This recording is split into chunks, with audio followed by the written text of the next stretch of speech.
How to do the OLL case 3 step by step. Let's do this. You have to see this case is formed by these two squares here, yellow squares. You can see two here on the right side, two up here, and one on the left side. Now I will show how to solve it. Let's do this. You have to move these two layers like this. Now you do a double move.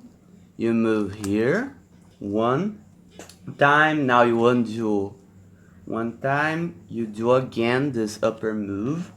Now you move these two layers, do a double move, undo the two layers, do this move, and now the middle layer as well.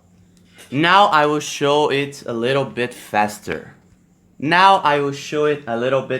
Let's do this. You can see, and that's it. I hope you enjoyed this video. Subscribe my channel to help me improve even more and to do more contents for you.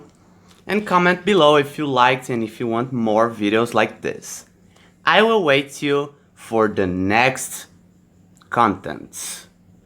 Take care.